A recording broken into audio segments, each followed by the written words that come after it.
How did Pomni go from All this? a dream, right, Pomni? Ah! Spend here is one nightmare after the next. I knew it would end up like To this. this? You know, I can close for you if you want. Huh? There's nothing wrong with showing your negative emotions. That's pretty normal. Also, she's dumb and she looks weird. Think we all look weird. How does the circus change her mind? And what can we learn from her story? Imagine losing your identity in a blink of an eye, where you suddenly lose your body and not remember your name at all. Can you even comprehend how scary that is? Her consciousness was locked in a place where she had zero knowledge of. And for the sake of her safety, she avoided everyone, solely focusing all her effort to one main thing: the exit. A thing, at that time, that no one was sure existed. She met the other 5 human players, but one of them that stood out to her was Ragatha. She might try a little too hard to be friendly, which made her pretentious, but I think Ragatha genuinely cares about Pomni. She completely understood how abstraction works, so she warned Pomni about that. Ragatha basically warned Pomni the dangers of isolation, and that is Pomni's first key to overcoming anxiety. Other than the obvious reasons of loneliness, isolation can mess up your brain. During your times of anxiety, talking to someone could retain your sanity. Perhaps it's time to reconnect with your old friends, your family. Maybe it's time to greet your neighbors or start a small talk with a stranger in your local park. This might be difficult if you haven't done this for a while, especially post-pandemic, but going outside, meeting different people, even just for a short period of time, it could brighten up your mood and help relieve pressure off your head. So try your best to talk to someone. Try not to isolate yourself.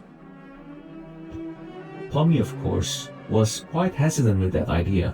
She barely could even trust Ragda, let alone Cain with his adventures. But despite of all that, Ragda might be the reason why Pomni didn't avoid any future adventures, no matter how horrible they are. Even in her dreams, Pomni couldn't escape her biggest fear: abstraction. This signified her lack of trust to her friends, even to Ragda. She was afraid that no one could help her, or even that they might betray her as she slowly lost herself. Being stuck in this new digital world is just how things are now. But later that day, Pomni learned something profound. Presence. Presence can calm people. Presence can calm you. During any career chaos, we know that Pomni met someone new.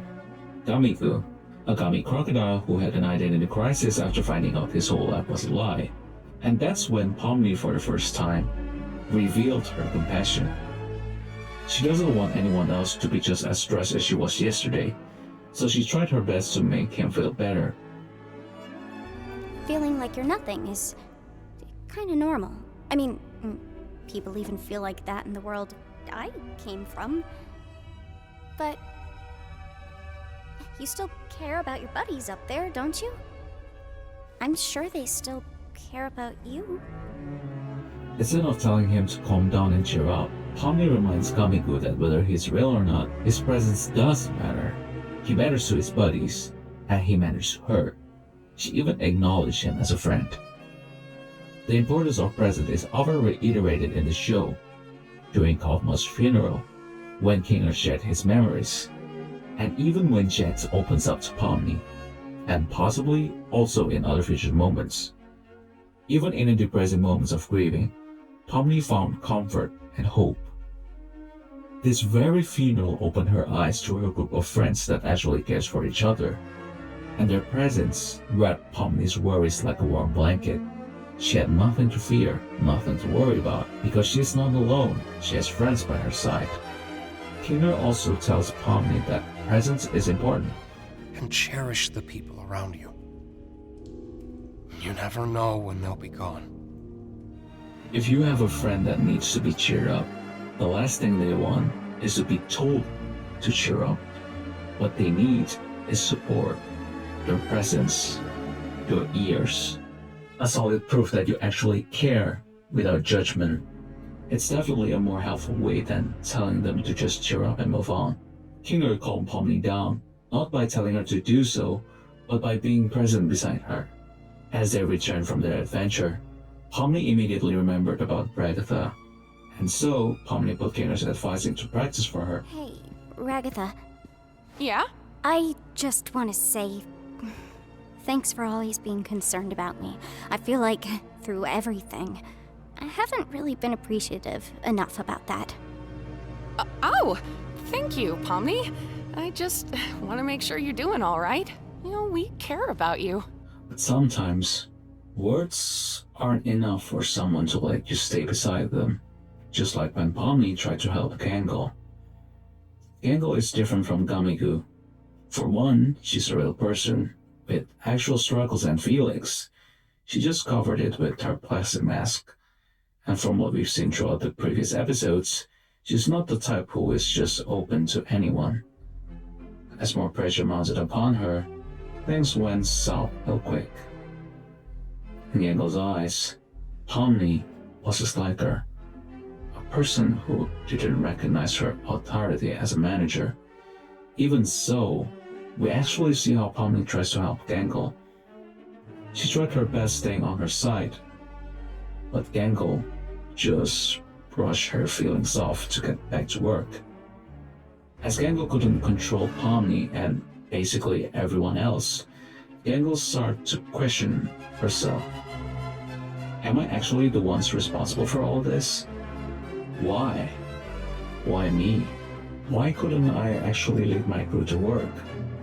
And if I couldn't, does anything matter? Do I even matter in the slightest? Gangle just froze for an hour, and as she tried her best to stay sane in her darkest hour, that's when Pomni stepped in and offered what Gangle actually needs. You know, I can close for you if you want. Huh? If you want to get out of here, you can. You don't have to be stuck here alone. I can handle closing. Would that be okay? I think so. You should go home and get some rest. When presence and words aren't enough, offering practical help, when possible, could mean a lot to other people. I don't mean this in a forceful way. Let people know that you can help them, and let them choose whether they want it or not. Wait, hold on. I thought this video is about how you could help me get through my anxiety, not how I could help other people to get through theirs. I want to solve my own problems, not others. Well, as cheesy as it may sound, helping others also helps you. Lending your hand to people extends your sense of purpose. It helps you to find your own meaning of life. It also, for a moment, forces you to shift your focus from yourself and see other people around you. Do they have similar struggles to you? Are they anxious about something close to your past experience? Your presence to your friends works both ways as you feel theirs. Your help to others works both ways as you see their response. Pomni didn't recover from her panic attack just by breathing and let go, which may help her in the short term, but the key to her recovery is that she opened up to her friends with similar struggles and paid the kindness forward. If these things are too hard for you, try the very first step. Find someone to talk to. And who knows, they might need the same support as you are.